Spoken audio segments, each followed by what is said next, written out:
Hello, everyone. Thank you for joining me for part 1 of 3 of the language workshop. I want to start off by talking about pre-language skills, especially for the young children, things that will help you to be able to teach your child language at a rate that they're ready for. I want to start off by saying that in this part of today's language lesson, it's about listening, speaking, and visual concepts and skills. Maria Montessori actually discovered that children learn how to write before they learn how to read. But while children are learning how to write, there's a lot of preparation that goes into preparing your child to learn how to read. So many children, many parents today want their child to just jump in and learn how to start reading. And it's a long process. There's a lot of work that goes into getting the child's mind ready to read. And also reading is a developmental skill. It just happens, and it happens at a wide range of ages for children. Some children read as young as 3.5. Some children don't learn how to read until they're 7, and that's okay. So we'll start off by saying, take a deep breath, slow down. Reading will come when your child is developmentally ready for it. So up until the age of 3, children are absorbing the native language around them. They're listening and they're understanding how to speak. And this is including developing a vocabulary. And in the primary classroom, children are gathering information, they're listening, they are constantly developing vocabulary. So learning just happens naturally. You don't even really have to do a lot to teach language in some cases. I want to teach you something called the 3-period lesson, and this is for acquiring any kind of new vocabulary. It can be letters, it could be animals, it could be shapes or colors, it could be learning to identify flags. This is especially helpful for our older children when they learn how to identify countries, continents. We put the 2 pieces in front of them and give them a 3-period lesson. So this is something you'll see in every area of learning. So I'm going to start off, I'm just going to use letters. I'm going to hold them up. It's a little different when you have it laying on the table in front of your child, but I'll just hold it up for this video. So in this case, I'm going to teach the sound of this letter. So this is A. So starting off, the first period is giving the child the language of what you're teaching them. A. And so you say, A. And you can move them around different places. A. You can move around different places on the rug or the table or whatever it is you're working on, but giving it to them in a different order, in a different position. Then the second period is you're going to ask them to point to which one of those it is. So you're holding them or laying them down, and you would say, which one is and then they point to it. Which one is A? You can move them around again. You can hide them. Which one is missing? So there's so many different ways you can play around with this second period. Sometimes we would put it across the room. Let's go find something that starts with A and put it next to that. There's an apple in the kitchen. Let's go put it next to the apple. Let's put this, I don't know, something's not coming to my mind anyway. Where to put the and then you ask them to go find it. Where did we put the A?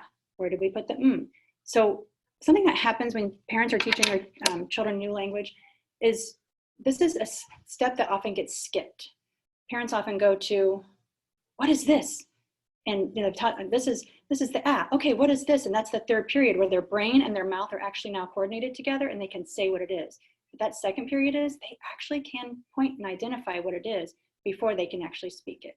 So language is coming in, it's in the brain, they can recall it. This is kind of where toddlers are. Toddlers, they can understand you. They can't always say or communicate back to you. So toddlers stay in that second period for a lot of things. But older children, you can play around that second period, sometimes for weeks if you need to. But we usually just choose 2 or 3 things at a time. And when they've mastered it, then they can move on. So if it's colors, if you're teaching your child new colors, stick with those 2 or 3 colors for as many days or weeks as it takes until that 3rd period comes along and you can say, what is this? And they can name it. They've got it, move on to something new. So when it comes to letter sounds, some children need months in the second period. And so they'll stick with that. And the rate that they progress is the rate that their brain is processing information and holding on to that in their memory over the course of time. So we stay in that second period, 3rd period another day. If they've got it, we can teach them something new. So 3-period lessons, very helpful. Be careful not to go to that 3rd period too quickly because really the second period is where they're practicing. So that is a 3-period lesson. You can use this for older children. You can use it for things around your house. So you're in the kitchen and you're introducing new kitchen utensils. This is a great opportunity to teach all kinds of new things.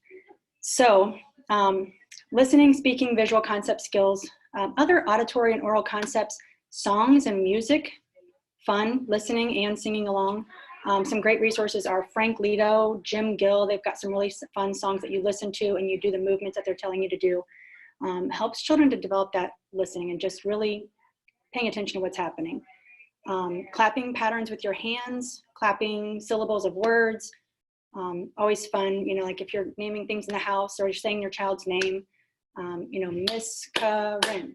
And so you're, focusing on every syllable. Rhyming is always fun. Rhyming, there's so many different ways to do rhyming.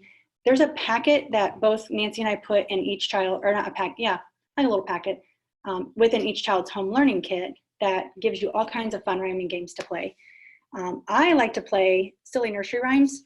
So for example, if we did Hickory Dickory Dock, the mouse ran up the clock struck 1, and down he run, hickory dickory dock. So you say the nursery rhyme first, and then you say, okay, can you say it like you're tired? And you're like, oh, hickory dickory dock. Oh, the mouse ran up the clock. Oh, the clock struck 1. Oh, down he run, hickory dickory dock. Or you could say it like you're really happy or like you're really angry. Or you could say it like you are whispering. Or you could say it like you're shouting. There's so many different ways. And you ask your child, what other ways can we say it? And a lot of times they like to do the robot one. Hickory dickory dock, the mouse ran up the clock. So they, they get their bodies and their brains and their mouths all working together at the same time. And you can do this while you're driving in the car, while you're waiting for something. It's just something you can pull out. And change the nursery rhyme up all the time. But these rhymes are actually helping them to hear the sounds that are within the words. So that we call that phonemic awareness. You've probably seen it in your child's progress report. Phonemic awareness is just being able to hear the sounds that are within each word. Beginning sounds, ending sounds, middle sounds are actually the hardest to hear. But rhyming has to do with just hearing the sound at the end and different kinds of combinations. A fun song that I've sung with the kids is the Green Apples and Bananas, and you're playing around with the sounds within the words. So like the Green Apples and Bananas song changes everything into a long vowel, and you go through all the different vowel sounds. Another listening activity is practice giving your child simple 2 to 3 step instructions and increase it with age. So, for younger children, you're going to stick with just 2. Ask them to do 2 steps instructions and then have them follow through with it. So you give both steps and then see if they can follow through with it. And as they get older, see if they can do more steps. And how can that working memory, help them to be able to do that task. This is something we actually implement in the classroom when it comes to like table scrubbing or cleaning the paint easel. There's a series of steps that has to take place, and can they do it from beginning to end? Storytelling is something that is, could, depending on whether they're telling you the story or you're telling them the story. It could be listening, it could be speaking. Storytelling can be done when they write, like when they draw a picture and you ask your child, tell me about what you drew. And so you're, and I'll talk about this also again in writing, but when you say, tell me about what you drew, they're now getting to describe their drawing. Or storytelling can happen when you're just, cuddled up and it's bedtime and you tell them a story without a book and you're just making up a story. Some families, if there's many children in the family, you can actually tell progressive storytelling. So one of you starts the story and the next person gives a different sentence and carries the story on, and then it comes back around to, and you just keep going and you have this whole story that everyone contributed to. So that's a fun game. I Spy games are, you can do them based on what color, shape. You can do it based on beginning sound. Let me think. Even as rhyming, like there's actually in that rhyming kit, there is something that we say, I spy, something that, you give a clue and it rhymes with. And so then they're trying to find something. So, well, I see that looks, or that has that beginning sound, but it doesn't rhyme with this. So, you can mix it up as your child gets older and make it progressively harder. Everything we do in the Montessori classroom is built on a foundation. So we start with simple and we make things more challenging. So when you introduce a new concept, start with the simplest basic level first, and then you build up to it and make it more progressively harder. Reading to them, I'm sure you all do this already, but reading to them all the time, every day as part of a routine, and a variety of books. Older children can actually be read chapter books. They don't have to always see a lot of pictures. They can begin to start hearing the story and imagining what that looks like in their mind. And then every now and then there's a picture that goes in the book, but different genres of books, fiction, nonfiction, poems, include pictures of real kids doing real things, beautifully illustrated books, predictable books, or repetition pattern books, kind of like Brown Bear, books with no words, and they get to tell you the story. We actually have a work in our classroom. This has cards. And so you would, show a card to a child and say, what do you see? What's happening in this picture? And they can begin to visually describe what they see and maybe even tell a story with it. Let's see. So there's other visual discrimination things. Visual discrimination is going to help your child for later on when they have to start looking at the alphabet and seeing that the P, the D, the B, and the P, and the Q all look a lot alike, but can you visually discriminate that? So things we do to help with visual discrimination. The youngest child is matching. Even toddlers can do matching. Just simple, open face matching. Things that look alike. Matching socks even. Matching shoes. If you have a pile of shoes, which shoes go together? Sorting laundry, sorting silverware, sorting shapes, sorting colors, things like that. And puzzles. We have so many puzzles at school. If you need puzzles at your house, we are willing to do a puzzle swap. Of course, we would sanitize them in between, but let us know. Reach out if you want any puzzles or need a fresh set of puzzles after the end of these next couple of weeks. So we have different kinds of puzzles in our classroom. We have puzzles that have the shape is defined on the outside, and we help them to try to put the puzzle together by saying, what's this pig missing? Oh, look, I see a picture of an ear. So you kind of help them to put the picture together and match it up that way. As they get a little older, puzzles become more complicated, jigsaw puzzles, and it's really hard for them sometimes to see. This one happens to have Montessori materials on it.